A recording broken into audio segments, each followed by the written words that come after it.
Mulai ya. Bismillahirrahmanirrahim. Assalamualaikum warahmatullahi wabarakatuh. Alhamdulillah hamdan katsiran thayyiban mubarakan fi kama yuhibbu rabbuna wa yarda. Asyhadu an la ilaha illallah wa la syarika lah wa asyhadu anna Muhammadan abduhu wa rasuluh. Allahumma salli ala Muhammad wa ala ali Muhammad kama shallaita ala Ibrahim innaka Hamidum Majid wa ba'd. Insyaallah siang ini kita masih tematik, yaitu tentang hakikat atau mengenal karomah. Kita sering dengar kata karomah, si fulan mendapat karomah atau karomah yang terjadi pada diri seseorang dan seterusnya. Di dalam Mujmal Usul Ahlussunnah wal Jamaah disinggung masalah ini, ya, yaitu pada poin 13, karamatul awliya wa salihin haqqun. Karomat yang ada pada diri para wali dan orang-orang soleh benar adanya. Walaysa kullu amrin khariqil lil adati karomah. Dan bukan segala yang di luar kebiasaan atau luar biasa itu karomah. Tidak semua yang luar biasa itu karomah. Bal qad yakun istidrajan, bisa jadi itu merupakan istidraj, nikmat ya, atau yang menipu.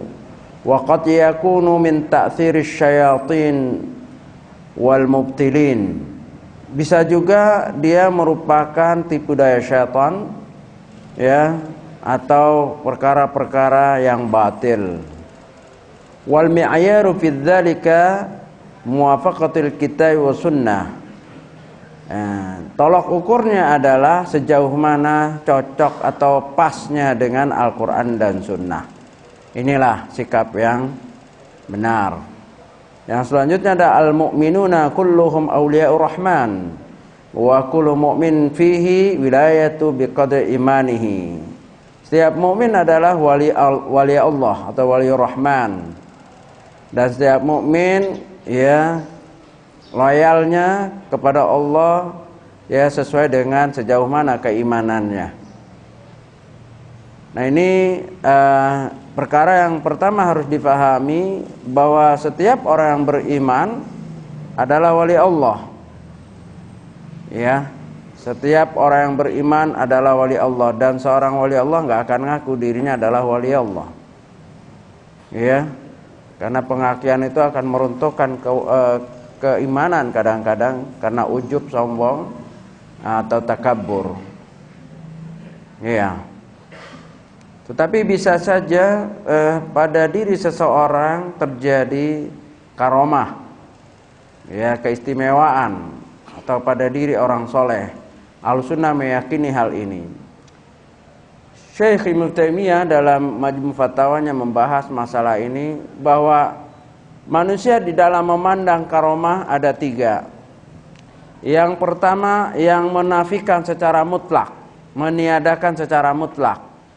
Tidak ada itu karomah. Ini Jahmiyah, Mu'tazilah, rasionalisme atau aqlaniyun dan seterusnya. Ya, mereka meniadakan karomah, tidak percaya sama sekali ada karomah. Yang kedua, manusia yang sangat berlebih-lebihan dengan karomah,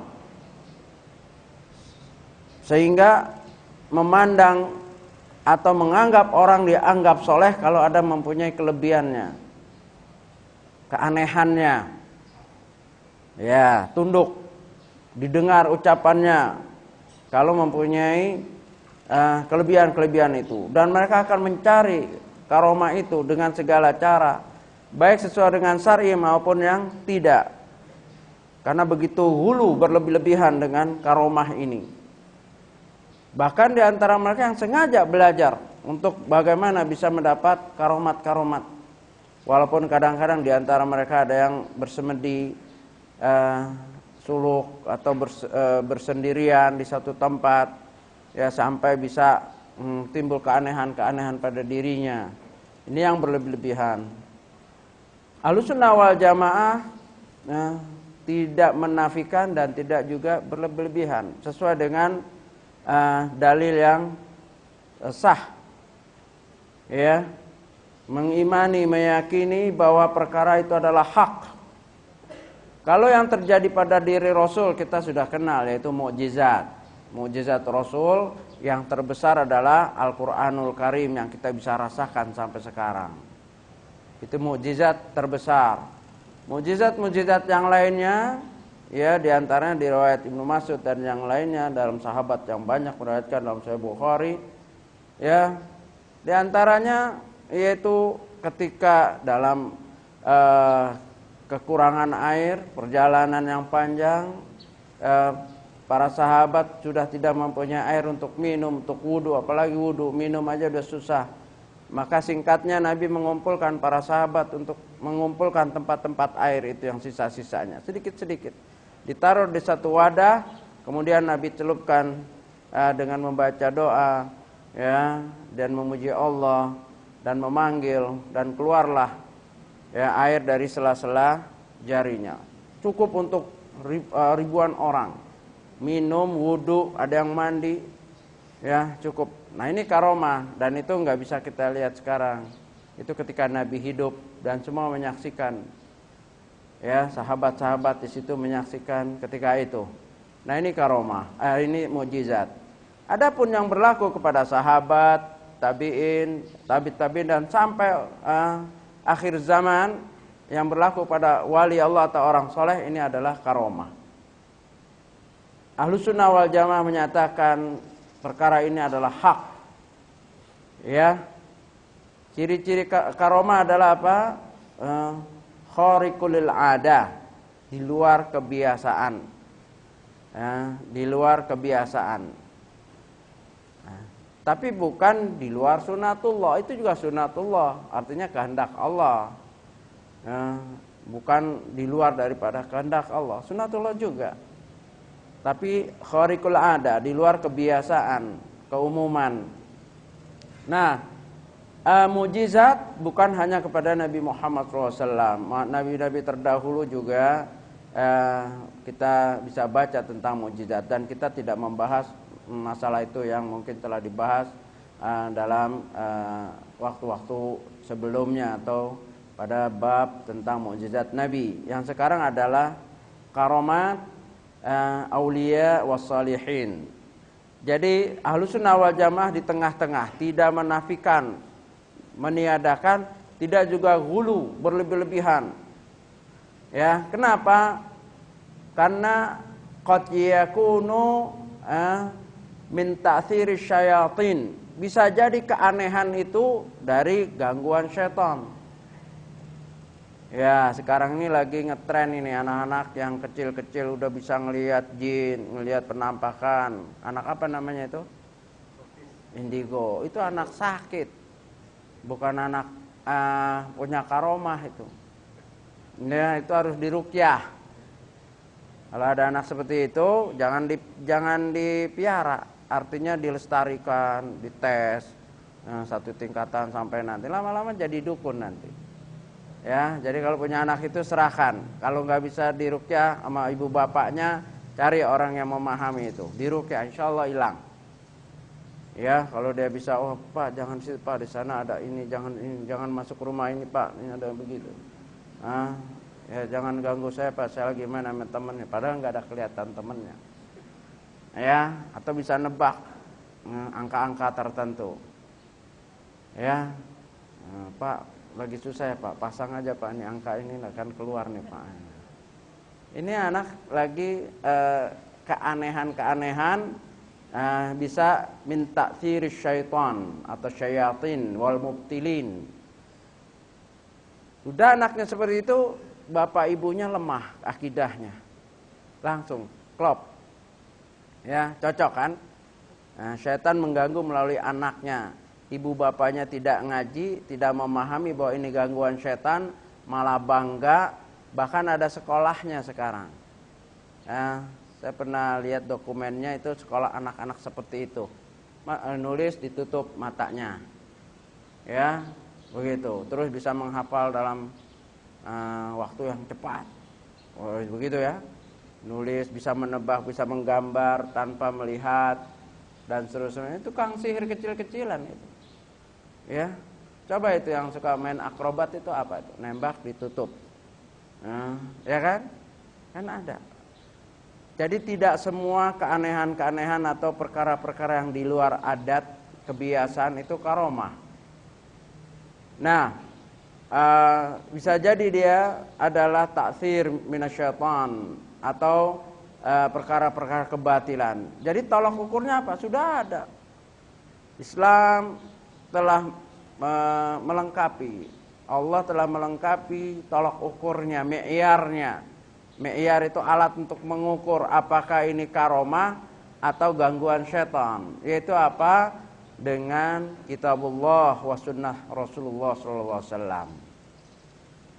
Ya, karomah pernah terjadi pada diri para sahabat. Ya, di antaranya hadis sahih yang menerangkan tentang Abu Bakar radhiyallahu anhu pernah mengetahui, ya, terucap begitu, terucap, ini hadis sahih, terucap bahwa anak yang di rahim salah satu anaknya itu Asma kalau tidak salah, itu langsung ini anak perempuan. Ya, tapi nggak bisa dipelajari dan benar lahir perempuan. Umar radhiyallahu anhu ketika jadi khalifah dalam sedang pidato atau khutbah, kemudian Umar teriak seolah-olah ditampakkan gunung dan pasukan.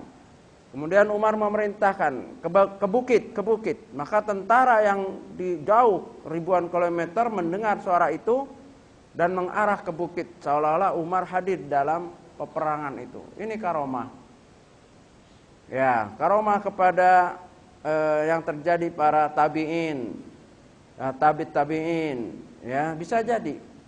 Ya, dengan syarat dia tidak bertentangan dengan Al-Qur'an dan Sunnah. Ya, dasarnya riwayat-riwayat yang sah. Ya, kalau mau meriwayatkan ya memang ada riwayat-riwayat yang sah. Jangan qila wa qala. Nah, disiplin di dalam meriwayatkan sanad itu memang ada. Ketika bagaimana menceritakan mukjizat Nabi, bagaimana menceritakan karomah-karomah yang terjadi pada sahabat, tabi'in dan seterusnya. Namun setelah sekarang ini susah. Ya, misalkan karomah yang terjadi pada para wali atau 9 wali itu. Pernah baca sanadnya? Dari pulan, baru ke pulan, baru ke wali. Terus siapa yang menilai pulan itu? Nggak ada. Maka nggak perlu diceritakan. Wallahu alam gitu aja dah. Karena kalau tidak qila wa qala. Begitu juga yang terjadi kepada Abdul Qadir Jailani. Itu ulama besar, ulama ahlu sunnah, ya, manhajnya sunnah, walaupun pernah sebelumnya sufi, ya. Dan memang ada kitab-kitab yang seperti sufi, tapi beliau bersih pada akhir hayatnya. Benar-benar beliau itu ulama ahlu sunnah. Abdul Qadir Jailani, siapa yang nggak kenal? Banyak karomah yang ada padanya. Banyak memang karomah-karomah. Cuman ketika periwayatan sampai kita sekarang ini hulu berlebihan. Saya pernah baca kitabnya yang ditulis bukan oleh Abdul Qadir Jailani, tapi orang-orang yang ta'assub, yang gulu. Katanya kuburannya selalu bercahaya. Abdul Qadir Jailani walaupun sudah mati, karomahnya masih hidup. Bisa hadir kalau dipanggil. Ya, amalannya malam Jumat, amalan tertentu, baca manaqib Abdul Qadir Jailani terus sampai ini dengan salawat, itu panggil ya rijalal ghaib, datang katanya. Itu diamalin sampai sekarang. Itu katanya karomah Abdul Qadir Jailani yang bisa dipanggil sampai sekarang. Ini berlebih-lebihan, ya. Kenapa? Mudah. Al-Quran dan Sunnah telah menerangkan inna lillahi wa inna ilaihi raji'un, ya. Kita ini dari Allah dan akan kembali kepada Allah, yaitu setiap kullu nafsin dha'iqatul maut. Terus setiap yang maut, yang mati dalam genggaman Allah, dalam surat Az-Zumar ayat 42. Nggak bisa enak-enakan lepas lagi sana kemari. Ngapain lagi kalau udah mau bisa keluar, ngapain datangin orang-orang itu?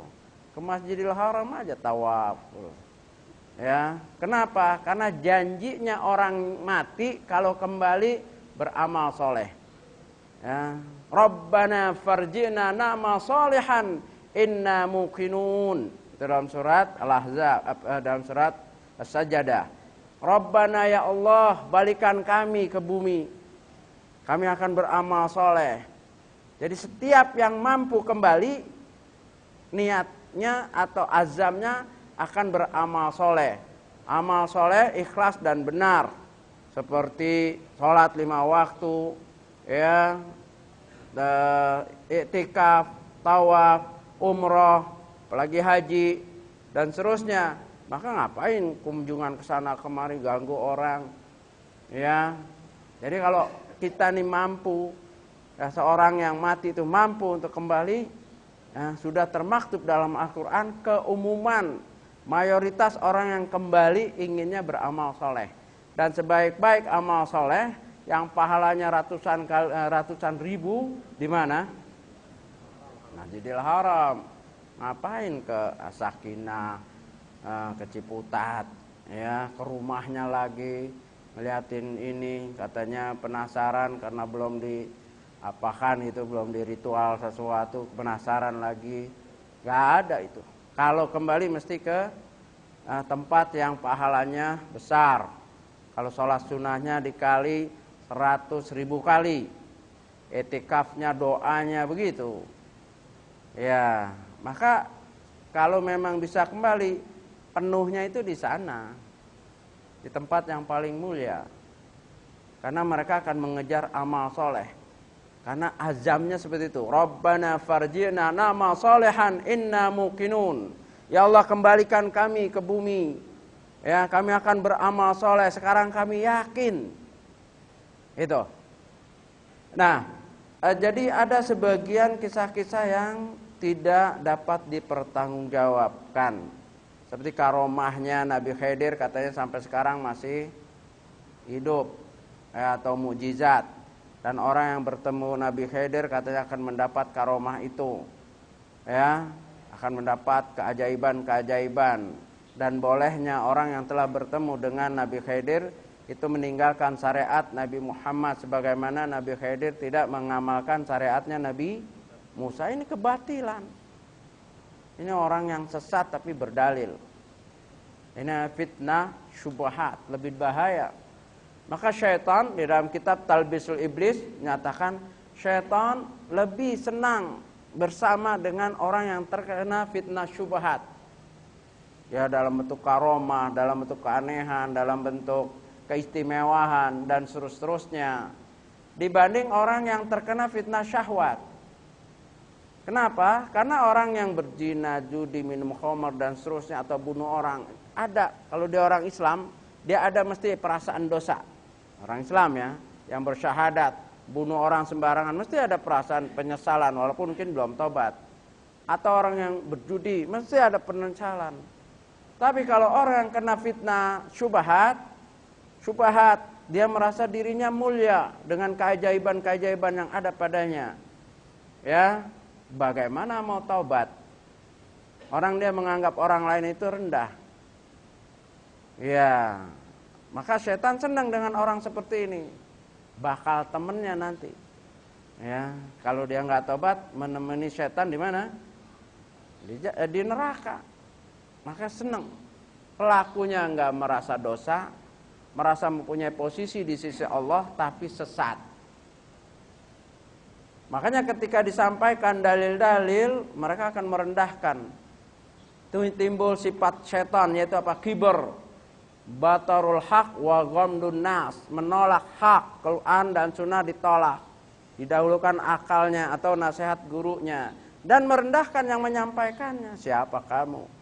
Kamu baru sampai tingkatan syariat. Ya, masih kulit. Kami udah lubab intinya. Sudah intinya, sudah substansinya. Sudah lewat itu gerakan-gerakan syariat. Kayak sholat 5 waktu itu gerakan syariat, kulit. Kalau sudah sampai intinya nggak perlu lagi gerakan itu. Ya, tapi kalau makan dia masih syariat. Pakai piring, pakai ini, enggak intinya aja diam gitu. Enggak. Yang begini undang makan. Jangan didawain macam-macam, undang makan, kasih kambing, kita makan. Kalau dia menyentuh, Bapak jangan Pak, Bapak substansinya saja. Jangan disentuh Pak, itu syariat. Ambil piring, nyuang nasi, ambil, itu syariat. Gerakan. Kalau Bapak substansinya aja, diam aja gitu. Toto kenyang, ya. Mau nggak? Ngamuk dia. Ya, susah kalau pakai dalil, susah orang kayak begini ya. Sono kemari ya, kita Quran Sunnah dia akal, filsafat, ya akal, filsafat, pengalaman spiritual, terus keaneh-anehan, bisikan-bisikan, seolah sudah kasyaf, bisa langsung minta pada Allah dan seterusnya. Susah, ya kecuali Allah memberi hidayah padanya. Nah, tadi mi'yar, ya tolak ukur sudah dijelaskan bahwa apa saja, baik keanehan atau tolak ukurnya adalah Al-Quran dan Sunnah. Terutama dia tidak bertentangan dengan akidah. Dan kalau riwayat-riwayat yang jelas, ya itu telah menerangkan dalam beberapa hadis sahih, ya. Kalau orang-orang dahulu bukan Nabi juga ada, seperti Ashabul Kahfi, pemuda yang tidur di goa, itu berapa tahun itu? Mereka bukan Nabi kan? Bukan, 300 tahun lebih kan? Bangun masih utuh. Bukan Nabi, maka ini karomah. Ya, terus siapa lagi yang bukan Nabi mempunyai kelebihan? Maryam, ya, Isa bintu Maryam. Apa kelebihannya? Kelebihan Maryam kalau habis ibadah apa di mihrabnya itu ada makanan, anggur apa itu Allah yang berikan langsung kepada Maryam. Ya, ada orang-orang soleh yang mempunyai karomah zaman dahulu. Ya, begitu juga karomah yang terjadi pada sahabat tadi, diantaranya Abu Bakar, Umar dan yang lainnya. Ya, karomahnya Sa'ad bin Abi Waqqas, doanya mustajab. Itu karomah, doanya itu langsung diijabah oleh Allah Subhanahu wa taala. Itu karomah juga, enggak semuanya. Ya. Begitu. Nah, memang wali-wali Allah dahulu sampai sekarang mempunyai karomah. Tapi ciri khas karomah itu begini, tidak diawali dengan doa-doa tertentu, tidak diulang, dan tidak tahu dia itu karomah. Nggak ada nih, sebentar lagi mau datang karomah nih, nggak ada, nggak tahu. Bahkan setelah sadar, orang lain yang Masya Allah, tadi, oh terkejut dia, nggak sadar, nggak bisa diulang. Ya, taruhlah misalkan dia Allah selamatkan ketika habis baca Al-Fatihah, selamat dia, orang lain mati tabrakan dia enggak. Orang lain lihatnya aneh, misalnya lompat jatuh ke tukang kasur, kan bangun-bangun sebelahnya kasur, emang tukang kasur. Yang lainnya mati. Kagum nih yang lain nih, Bapak kelihatan tadi terbang Pak. Iya. Saya lagi baca Al-Fatihah itu. Yang lain niru, wah kalau ada apa-apa Al-Fatihah aja udah. Besok angus, gepeng. Nah ini karomah itu nggak bisa dipelajari, bisa aja terjadi pada si fulan. Allah selamatkan dia karena salah satu di dalam mengimani malaikat, di antara malaikat ada yang Allah tugaskan untuk melindungi manusia siang dan malam. Bisa aja diangkat sama malaikat, jatuh ke empuk, tempat yang empuk, sehat, dia cuma cepat nggak sadar. Ketika ditanya, Bapak tadi baca apa? Ya saya sedang membaca Al-Fatihah. Ini nggak bisa jadi patokan untuk orang lain nanti. Udah Fatihah aja kemana-mana, pokoknya Al-Fatihah udah. Udah jelas mau tabrakan sopirnya, bukannya menghindar, Al-Fatihah. Bangun-bangun man robuka.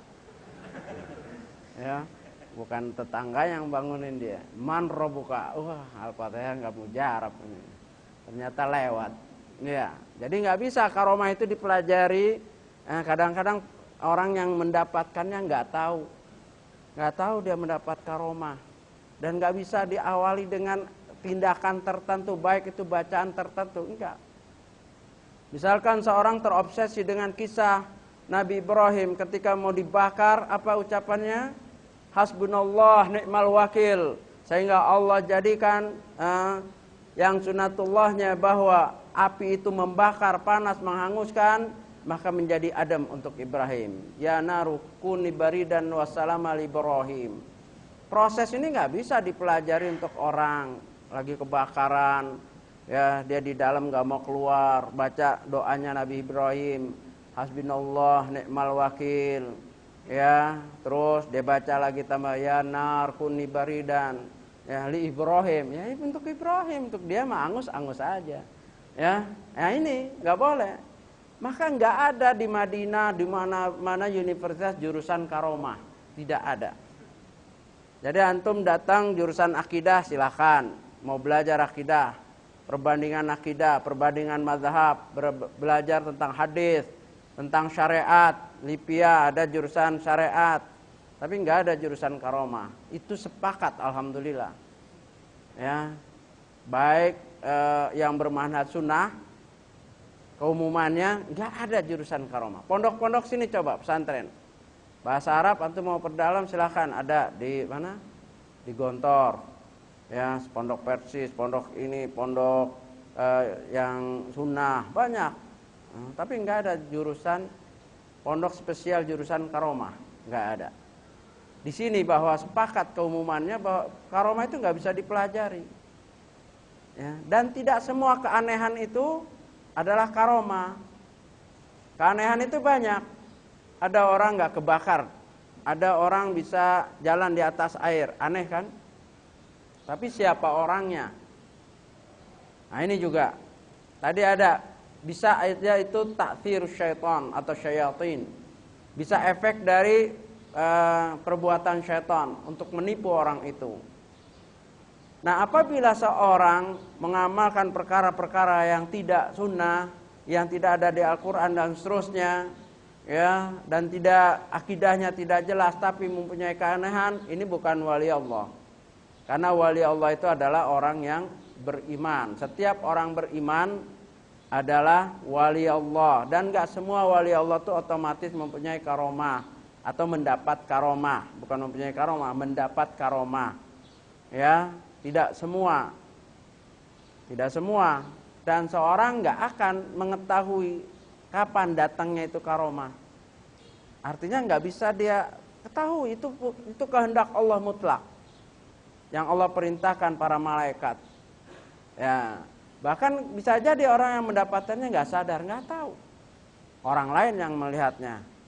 Ya, nah dia istighfar kalau masya Allah, jangan langsung bangga. Kalau bangga habis dia. Ya, ujub. Begitu orang lain mengikuti, tadi bapak saya lihat astagfirullah, dia langsung ya tobat, langsung istighfar, auzubillahi minasyaitonir, jangan sampai diganggu hatinya oleh syaitan. Ya, bisa aja dia selamat dalam hal itu, selamat badannya dari tabrakan, nggak selamat akidahnya. Wah, selamat dia dari tadi itu prosesnya mental. Tapi begitu ditanya, memang saya sering begitu kok. Iya, habis. Selamat dia badannya, tapi tidak selamat akidahnya. Ini nikmatul istidraj. Nikmat istidraj, nikmat yang menipu. Ya. Begitu. Yang bagus kan selamat badan dan selamat akidah. Atau enggak apa-apa dah enggak selamat badan tapi akidahnya selamat menghadap Allah dengan akidah yang lurus. Yang bagus memang dua-duanya. Tapi jangan sampai selamat badan tapi enggak selamat akidahnya. Malah ujub. Ya temannya setan. Ngajarin lagi. Wah, memang saya selalu begitu, setiap kecelakaan pokoknya saya lolos. Kamu mau? Mau Pak. Nah begini. Nah mulai diajarin, ada muridnya ini pasang tarif. Nah, ya amalannya begini, puasa ini, sholat ini, jangan ini, terus amalannya amalan sunnah, amalan syariat, tapi tujuannya adalah keistimewaan. Ya, tujuannya instan. Ya bisa terbang, bisa lolos, bisa tahu nih apa dikit lagi akan ada kecelakaan. Turun dia buru-buru. Benar kan? Begitu. Akhir ini namanya udah lain, ya. Ini namanya bisa masuk pada ilmu sihir. Arraf, peramal, ya, tatayur dan seterusnya. Ini semua perkara kemusyrikan. Ya, jadi tidak semua keanehan itu adalah karomah. Ini yang perlu kita catat. Makanya nggak perlu kagum. Makanya Imam Syafi'i bilang, aku nggak heran ada orang terbang sana lewat jalan di laut. Tidak. Selama orang itu ditinjau atau ditimbang dari Al-Quran dan Sunnah, ya, artinya tidak meleset atau tidak ada pada timbangan Al-Quran dan Sunnah, nggak perlu kita pedulikan. Ya, maka tolak ukurnya sejauh mana keimanan orang tersebut, nah, bukan keanehannya. Nah, di sini di kalangan yang hulu tadi, yang bentuk kedua adalah yang berlebih-lebihan, ya, yang dilihat keanehan, mau belajar kalau ustadznya itu aneh, mau punya kelebihan, yang bisa dia ini langsung, bukan dari apa yang diucapkan, qala Allah, qala Nabi, qala sahabat, bukan itunya. Ini bergeser, keilmiahan itu sudah bergeser. Makanya lebih laku tempat-tempat atau yang mendatangkan seperti itu, yang bisa mendatangkan cepat kaya, cepat naik pangkat, ya, apalagi ini sekarang nih masa-masa begini nih. Nah, itu Bapak ini lebih tahu itu, ya. Penuh tuh tempat-tempat seperti itu, ya. Dia pikir dia dengan mengunjungi itu akan ada karomah padanya yang pernah pada diri orang, itu bukan karomah, ya. Nah ini, jadi tentunya bab ini panjang karena waktunya sedikit, ya, kita mungkin dalam bentuk tanya jawab, ya, kalau masih ada waktu. Masih ada waktu? Ya, silakan kalau ada yang mau tanya. Ya.